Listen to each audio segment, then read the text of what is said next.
welcome to BDO Gisborne for our TechWeek experience.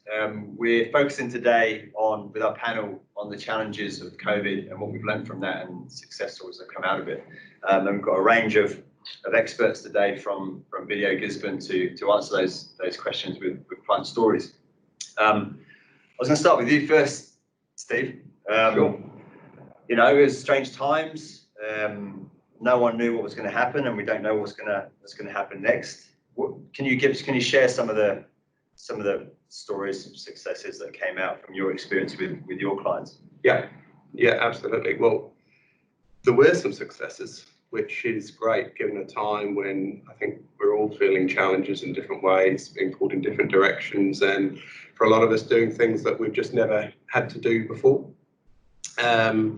And we had to move quickly, and that's very much the kind of the success story that comes into my mind first, which was we knew we had some big projects on that we're going to necessarily wait for COVID to finish and for us to get back to normal. You know, we had to take them forward. And one of the clients that we're working on, they wanted to move over from basically a desktop-based and antiquated technology solution in payroll to something new, cloud-based, more reliable, the future-proofing that we wanted. And they decided, lockdown, let's plow on, let's do it. So the word was go, let's go. And we had to help facilitate that. And it was no small piece. It was 50 odd payrolls moving over in relatively quick time. And as anyone would appreciate who's an employee, being paid is an important part of the every week, fortnightly life. We do it for love, I thought we did. We do it for love. We do it for love, but we do it for other reasons. As well. Get paid as well. There's no harm in saying it. So these people had to be paid, and we had to make sure that transition worked. And so over the course of the initial weeks actually in lockdown, we then facilitated this move of 50 pays to a new payroll package, the training for the various people who are involved in the kind of the inputs and making sure that everyone was getting what they should. And through embracing tech, we managed to pull that off. So something we're all really proud of. I was fascinated, because we've never in our history had something like just happened in terms of how it affected people's mindsets. And people were talking resets, they were talking that there was new changes in their lives, spending more time at home with their families. And so in psychological terms, it's like a perfect chance to take on new behaviors, right? Yeah. So what you're just talking about there, and that's a big deal. You're talking about tech, you're talking about change, you're talking about new trainings. Normally this scares people, especially when you're trying to implement that strategically across the firm. So how is that different compared to, you all contribute to this. How is it different in how you've led change, how you've implemented something with clients before? How is it different through COVID, or was it different? And COVID was definitely a catalyst for the change. I think a lot of people have known that they wanted to make a change at some stage, but have maybe been a bit fearful of it, thought that it was going to take too much time, too much disruption, all of that sort of thing. And COVID came along and really forced that on people. I think they experienced some real frustrations, and it's definitely seen our workload increase in quite a large way, because it's been a time of people realising that if they don't change, they might actually get caught out next time. Their operations were inefficient, and they were potentially losing money by not having their systems in place. So it's speeded up a lot of things that people might have been thinking as a next year thing. Yeah, exactly. Yeah, you can see people putting it off. We don't really like taking on projects when people aren't ready themselves. Yep. A lot of the success comes down to the client being ready for it. You can tell them that there's a system for them, but they need to make that decision themselves, and it seems to have happened. That's right, and attitude being that key. We were all in it together. All of a sudden, everyone was being affected by this. It was no single project. you know, it was, we're all in this. So the attitudes had to go with it. And it was amazing how quickly things moved and could move because people were accepting of that. We've got to do it. And it's an eye-opener to us on how quickly we can actually implement projects that otherwise, you know, we might put off for, you know, 3, 6, 12 months. No, we can do it now. Yeah, and so, you know, some of the research that came out of that was that we accelerated our business strategy a year, or the tech went forward a year, or mindsets went forward a year. Jem, I mean, in terms of the sort of HR side of it, what impact did it have? What was the things you were seeing? Things that I was saying was really around mindset, like you mentioned before, and thinking about how do we use this situation to enable change rather than be scared from it. You know, lean into that and what that means in terms of communicating with your team. So talk with organisations that utilised the Teams platform, Microsoft Teams platform, and they engaged regularly in terms of work, but also in terms of banter, because people still needed that connection during lockdown, you know, outside of your family bubble, because sometimes the people in your family bubble are 4 and 5-year-olds that don't have great conversations. So, you know, Best conversation. So using technology as an enabler was something massive that I saw, and just made such difference to people's well-being to know that they could easily reach out to their managers, to their colleagues if they had a problem, and also thinking about going paperless. You know, utilising that technology to go, actually, do I need all of this paper or these big files? Why don't I just have a Word document? It does the same thing. So there was a lot of mindset shift is what I saw. And it's a massive success in terms of optimising your productivity in a business. So why can't we replicate that? Why does it take something like this to make that mindset change? I mean, Chris, you have that with tech, right? You're looking at what's the next best thing, and you know they can have these efficiencies, but that doesn't mean people are going to take it up, right? Well, sure. I mean, so I think one of the things is definitely talking about a mindset change, because even internally for BDO, for example, we had Teams platform for 18 months at least, and there was very little engagement with it because a lot of the systems and processes that we use day to day in the office didn't require it. It was kind of oh, it's there, it's down the line, maybe at some point we'll start utilizing it. It wasn't a had to have, it was kind of a nice to have. And I think for us internally, you saw that mindset change when it was like, okay, now we're moving out of the office. We don't have the ability to shoulder tap somebody next to us to get the job done.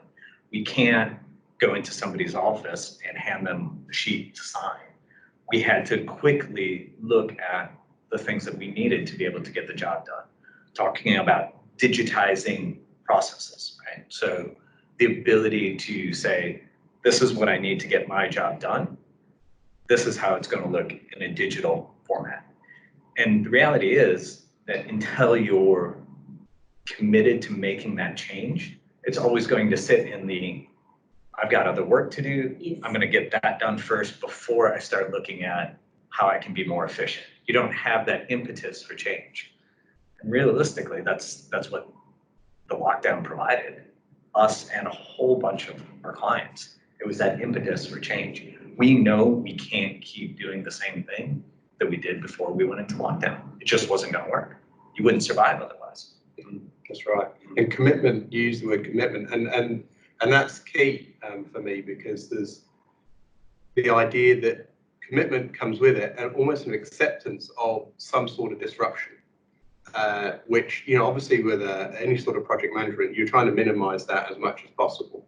And the best projects will, as I say, make that as small as it can be. But the reality is there's always going to be some. With commitment, if you've got a committed group of people who are like, no, we're going to do this, they're accepting of that more. And so you can plow forward.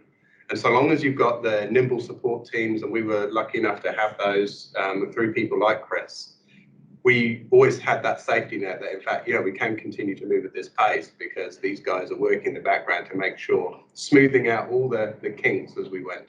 And that's how we did it. And because that was their game, right? So because you're playing into where, you know, we've all caught up with where you wanted to be. Sure. Anyway. Yeah, but again, like, I mean, I think being in support roles, it's part of our function is to be able to get them to see where we're at. Like, we can have the best technology, you can have the most fantastic systems in place, but if it doesn't resonate with your client, in this case, internal or external, then it's gonna miss the mark, you know? And I think that's where a lot of technology solutions fail, is because they haven't actually thought, what's that end user going to, why do they need that? You know, you can say it's the greatest thing since sliced bread, but if they're not engaged with it, they won't see that. Right. Yeah, so I think we know there's lots of learnings from it. The danger is that we're humans and we go back into old behaviours as soon as we go back into our normal lives, right? Yeah. That's what we do. Yeah. So what are we doing? Because I think it starts with us first of all. What are we doing to make sure this progress continues? What are we putting in place with ourselves, with our clients, to make sure we don't lose this one-off opportunity, which might be the new normal, whatever that is? What are we doing? I actually have found that clients are being very proactive. I don't think they've forgotten how difficult it was for them to process their business from home when they're sitting on systems that don't operate correctly. You know, when they're so used to rubbing shoulders with their work colleagues, being able to get someone to sign something off immediately because they've got the physical presence, and then being at home and realising that all their controls have been lost. So there's massive amount of risk, you know, everything's taking longer. I don't think they've really forgotten, and we're finding that they're actually coming to us. And that will be word of mouth as well, I would say. Yep. You know, once you get a client that's saying, well, I've done it and it wasn't that bad and we've had great efficiencies, you know, that gets other people going as well. Yeah. And also to not lose that momentum. We've been quite keen on our comms going out and pushing on from, I guess, the tone that we set during lockdown itself, and then carrying on so that people know what's out there. Because actually some of it has been a bit of a learning experience on, actually the tech is there. It's just we haven't been using it. And now that's pushed, well, let's continue that message out and get people knowing what's, because their attitude is, yeah, we want to take it up, show us more. And I feel like too, on the HR side, if you talk about the tech, you know, in an office environment, it's very easy to have that engagement, right? Where you're sitting across from somebody, you can have those water cooler conversations. And I think one of the things with moving to a more remote workforce is trying to find out how you keep that engagement, right, across, because all of a sudden you don't have those abilities.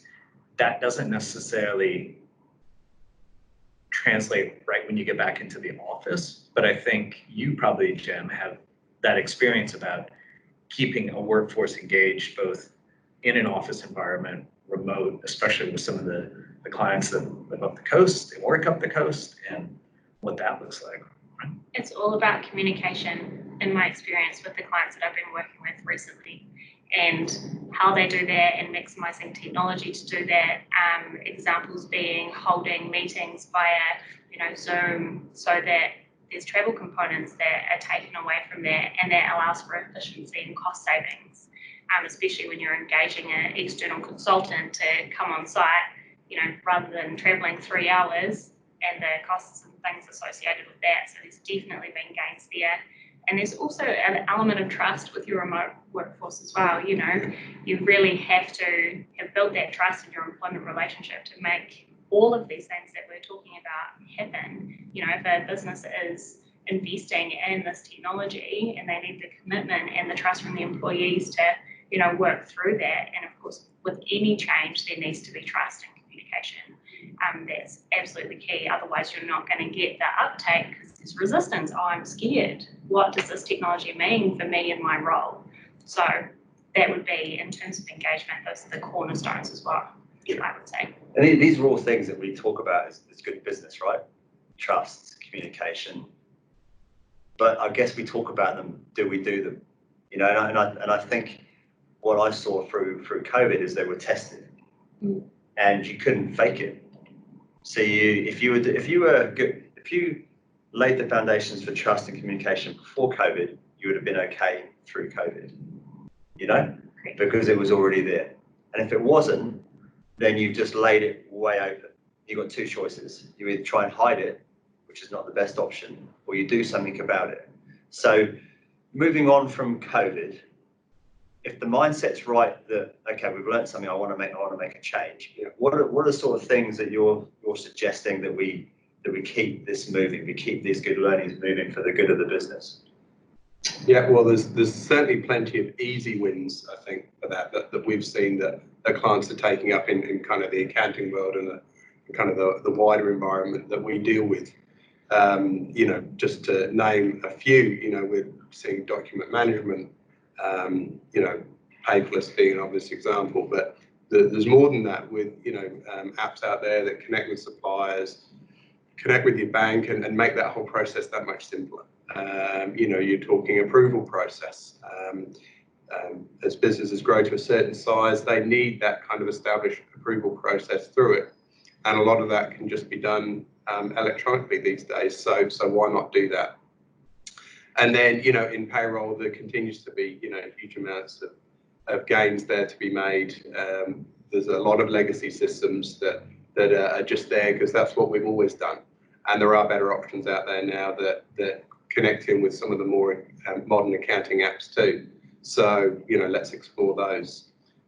They're the easy wins, let alone getting into some of the you know, the more technical or detailed stuff that Jen and Chris and the Jacks see as well. And I like what you're saying there, because sometimes we scare businesses off with these big changes. You're talking about little changes.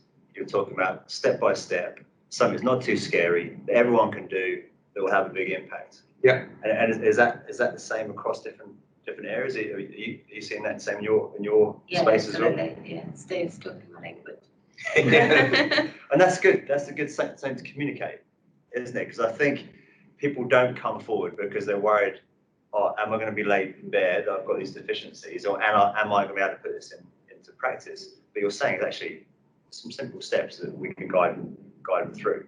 That's a good message. Yeah, we can talk about you know, success stories with our clients, and immediately you go to the real sort of newsworthy ones that are you've selected a stack of systems that all integrate, and you know it's taken you and the client a year to decide that you're finally going to do it. You know, and it's a great success story, but actually it is often the small ones that are just as successful. They just don't get noted. And we do those, you know, weekly, daily. We're doing those sorts of ones that they're not scary. We've done them for so many people now that we just know that they work, and that systems, they're reputable. Yeah. That's right. Yeah, like that. That's how you're going to get that trust. Yeah. Is that same for you guys as well? That you're seeing that? I would say, in terms of wanting to make small changes, bringing the people within your organisation along on that journey with you, and say, okay, through COVID, what were your challenges? What systems do you think, you know, bring them along on that, and then when you come to talking to people like Jackie and Chris and Steve and saying, okay, we really need a DocuSign, you know, app that helps us with that, because that was something when I communicated with my people. And so when you go back and say, hey, I've listened, that these are some of these small changes that have been recommended to us based on your feedback, win-win and amazing in terms of trust and communication building within an organisation. And I'm seeing things like that happen in some of the larger clients that I've been working with. And it's just all about, hey, how did you find that? Getting that feedback and reporting back and taking action. And some of that can seem quite fake, kind of, unless it's strategic, that you're actually listening and you're going to do something about it. Action. And I think action is the word. And I think what happened is COVID made people vulnerable. We were all vulnerable, which actually made us more human. and therefore our businesses can be more human. We talk about that. We talk about that a lot, but again, unless it's tested, unless it's put into practice.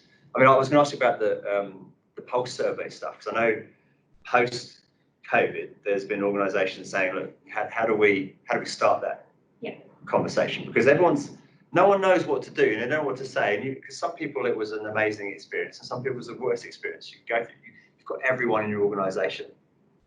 Correct, across that whole spectrum. And so we've had organisations reach out and go, how do we get that feedback? You know, we're of a certain size now, so we need something that's streamlined, and that the data that comes back is clear and data that we can take action upon. So we've supported a few clients through that, and the information coming out has been equally positive in terms of, you know, my employer did these things for me and my well-being, and having amazing success there, but equally, you know, places that they could work upon. And so from there, from that data, from that information, it's going back to your people and saying, hey, I've heard you, I hear you, this is what we're going to work on in the next 6 months, and we're going to check in again. And so using that same information, same data, same platform to resurvey, I suppose, or reconnect with your people and say, you know what, over the 6 months, from what you've told us what we've actioned, have we progressed? And just keeping that conversation going through a technology platform, and it helps sort of take the pressure off in terms of people giving real feedback, because it allows an anonymity to that message that they may not have felt comfortable otherwise to go, hey, I really didn't like this. And I guess what we're saying there is there's ongoing conversations, like real human conversations, rather than waiting for an appraisal to go, okay, how things are going. So quite timely, you're open, therefore opportunities come out of that. And it's seasonal too. So there might be times of the year for some businesses where they're particularly busy and there's some real pain points in there that they could pick up on. Or other times of the year, you know, summertime, where people are more jovial, more happy, more easy breezy, whereas in winter, you know, things might bug them a little bit more. Find out about that, do something about it if you can, or just even to be aware of it and say, hey, I acknowledge that this is a really tough time for us, and, you know, communicate that, be vulnerable. Yeah. A question for you, Chris, because this came out globally.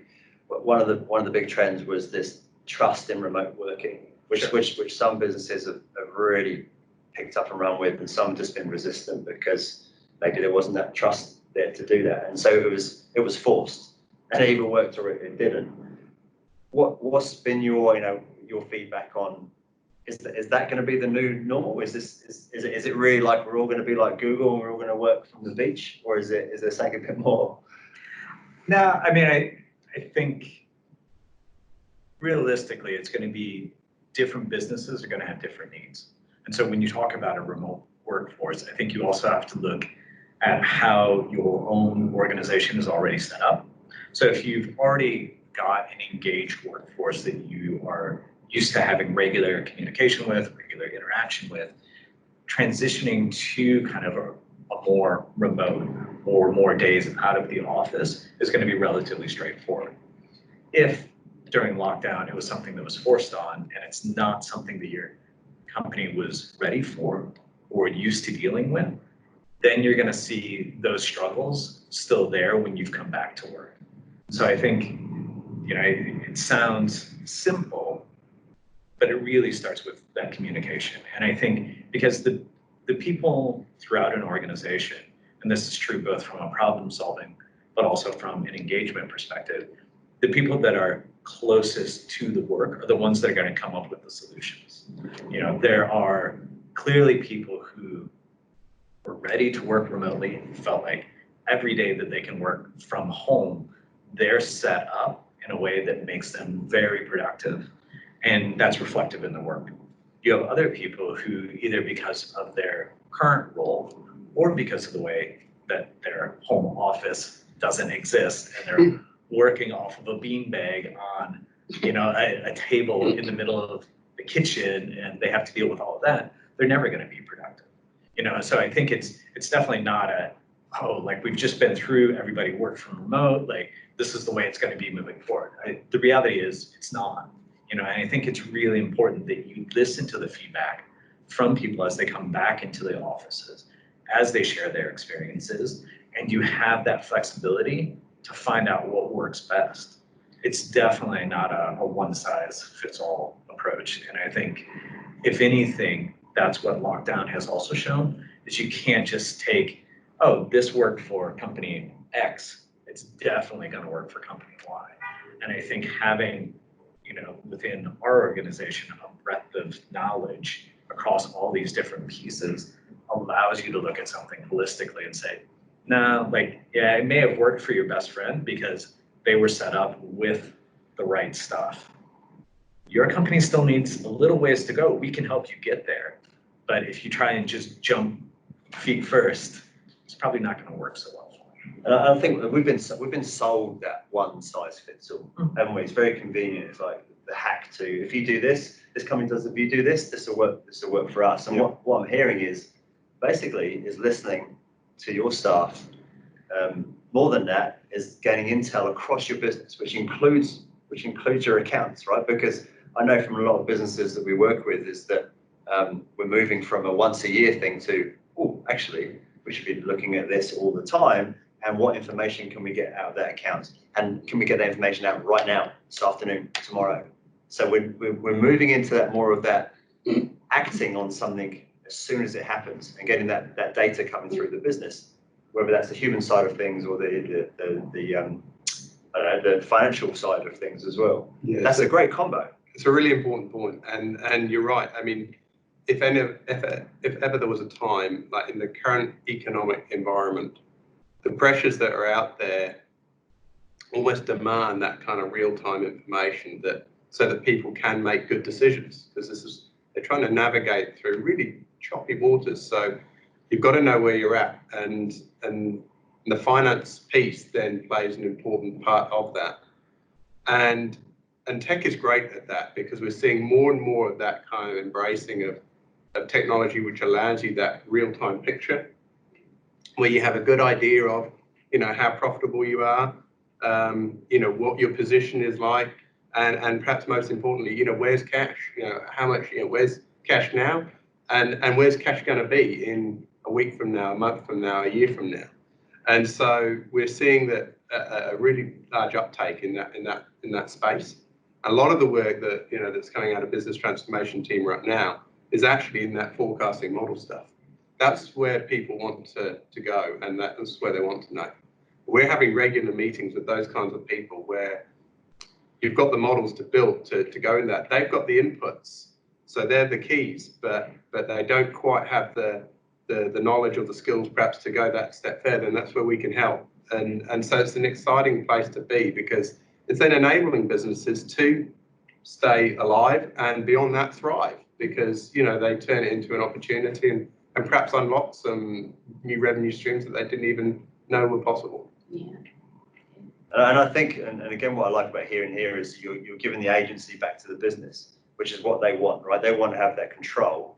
And every time they give up that control, there's a bit of a fear around that. But what you're saying is you're, first of all, walking them through it, and then you're sitting beside them, then you're holding their hand, then they take over. That's right. Large part of it is education, where you want to hand over as much of that work as possible.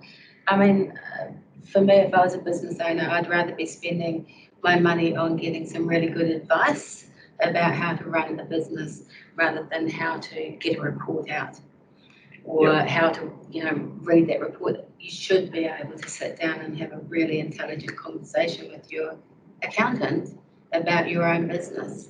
And so we've got to educate. That's right. So part of that service is doing that. 'Cause I agree, and we've got all this information, but unless you can communicate that information in a visual way, in a way that people understand, then it's just information. There's no action.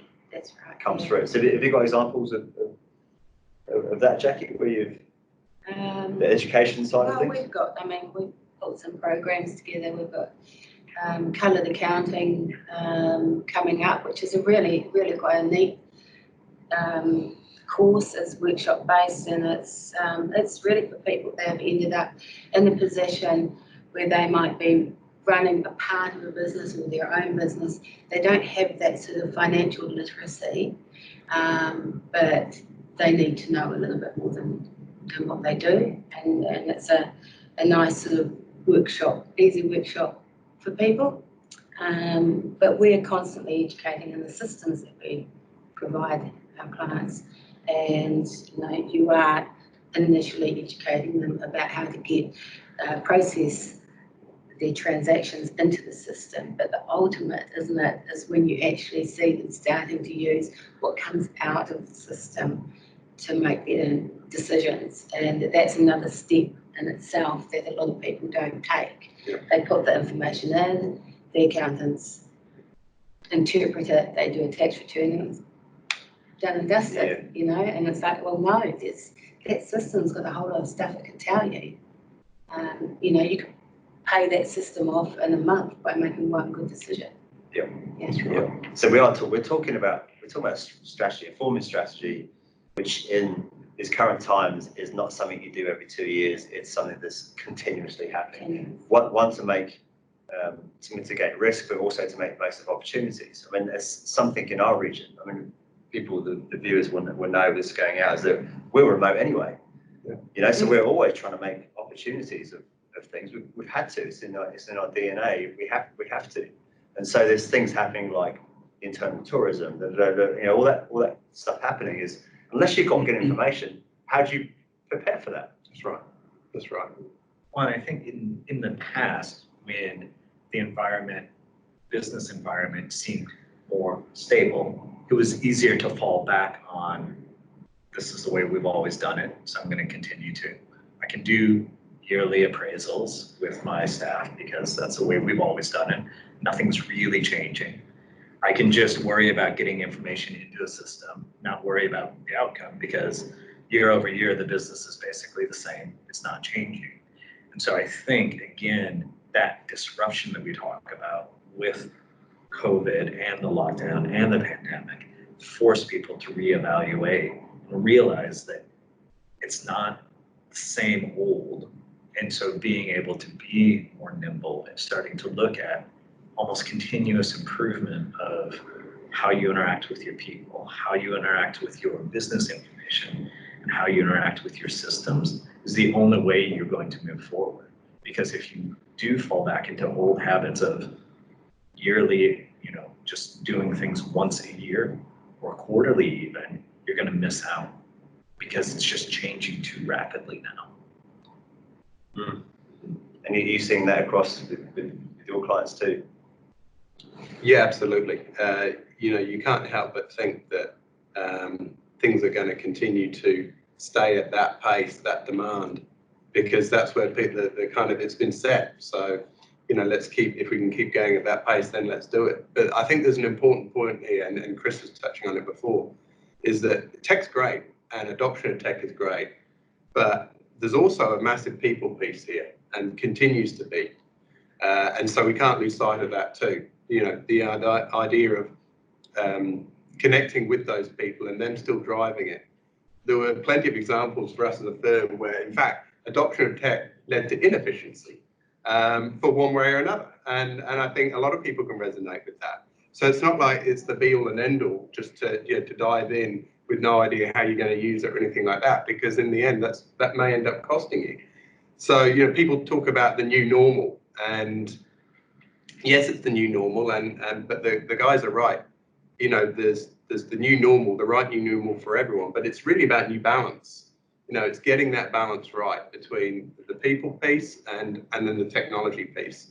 I think, we can certainly help with that to make sure that balance is about right. We're talking about our region, which we're super proud of, is our home. Yeah. And I guess, unlike a lot of places around the world, is that we're used to adversity. We're used to putting up with, that things are tougher here. And so, I don't know, we talk about the future, but actually all those unknown things, we've had them here. So are we really talking about the future, or are we talking about the now? Is that what we're? Well, I think, especially for our region, for Tairāwhiti, I think when we think about technology and what the future brings, I think it's easy to think of the moonshots, the Elon Musks of the world, the hyperloops, and all of these big grand schemes. And while that plays a part, I think one of the beautiful things about our region is that we are used to kind of doing it ourselves. And so you look at those simple steps that can have a huge impact. I mean, we talked about, collecting data on employees as a huge first step in finding out what's going on in your business. And you may not think of that as the future or technology or, what's coming next. But those are the things, because that's what's going to get a business to go from where they're at today to where they're going to be in the next 5-10 years. And I think the same is true when we talk about cash forecasting and being able to see things that seem simple. And I think oftentimes in a tech world and in today's society, those simple things get dismissed because it's too easy. Well, it's obvious that you would do that, but then those crucial first steps get missed. And so then you talk about, well, let's, make our entire fleet electric, but we don't have any infrastructure to support that. It's all well and good that maybe that's 20 years down the line, that's what we're talking about. But I think the beautiful thing about this region and BDO Gisborne as part of the region is being able to provide those simple, practical first steps that are innovative, because it's going to make all the difference for the people that we serve, whether it's internal or external. And I think that's something that makes me really proud to be BDO Gisborne, but also be here at Tairāwhiti. I love being able to share those stories. Yeah, and that's bang on. Why wouldn't you? Why wouldn't you go for that low-hanging fruit? It's the easy stuff, and it's the stuff that can sometimes make that biggest difference. And so if we can get into that space first, then okay, people talk about the exciting things because it's the new, it's the cutting edge, but let's go to those fundamentals. And like we were saying before, the technology is largely there. It's been tried and tested by someone, so we know it works. So let's roll that out as a start, and then we'll go on. And it's those, those small steps that get you ready for the next step and that's 20 years down the line. We don't know what that's going to be, but you've got to be taking those baby steps all along to be able to then manoeuvre around and, like you said, be nimble. If you sit here and all of a sudden an amazing technology breakthrough occurs and you're still sitting there, you're not ready. You've missed the point, It's all about being ready for the next bit. I like that. That basically how you are today is how you're going to be tomorrow. So your best chance of being prepared for tomorrow is doing something today. Yes. And that's really empowering, isn't it? Because we're always sort of like, what's going to happen next? I don't know. I'll sit and wait. But while you're sitting, it's gone. The opportunity is gone. But what I'm hearing across everyone is that there's some simple steps that you can do today that will take some education, that means you're going to have to listen to your staff, and that tech isn't necessarily Elon Musk. It's not going to Mars, because we don't want to go to Mars because we actually like it here, right? So we want to be as long as possible. Beaches are way better. So I like that, hearing that I think that's a very positive message that we can not only give to our region, but actually we've always shown the way a bit like that, because we've had to be that. And I think as BDO Gisborne, one thing I'm excited about is that we have to be that firm before other firms could be there. Before we can say, look, we can show you what to do. We've had to do it first. That's right. Yeah, it's a little bit about walking the walk, and so we have to know our stuff to be able to speak confidently to clients and others about what we've already been through, and therefore provide the right advice. But no, it's exciting in terms of you were asking about the future and what the future holds. And for me, there is no reason why Tairāwhiti can't, push that tech space and continue to lead the way. Why not? We've seen through lockdown mediums, the amount of how communication worked. it can be based anywhere. And so if we've got the right attitude of people here, then, you know, why not? Let's just keep pushing the envelope here and lead the way. And I think that linked in, you know, what we were saying before, Jem, is that one thing I think we do really well in the region is the people part of it, you know, because that actually, we're a smaller community, we have to be open, we have to be honest, we have to have that integrity. These are all things that people have on their vision statements, but actually we live them here, because you wouldn't survive if you weren't doing that. So that's another piece to this, isn't it? Absolutely key, and the relationships that we have in our community to be able to support each other. You know, I saw instances through lockdown where some businesses were supporting others because they could and had the ability to, and through their relationships and wanting to support the community, they did those things. So I think that's one of the big advantages of being in a community like Tairāwhiti is, okay, our size is small, but we bet big in terms of the way that we look after each other. Yeah. We bat big, I like Yeah, that. we do. That's a nice one to do. She's clearly an HO. Yeah. Knocked it out of the park. Well, thank you everyone for joining us. I hope that's a positive message, and there's some messages in there and some nuggets that you can take away and apply to your business in your area. And if you want more information, you know who to contact. So, ka kite anō.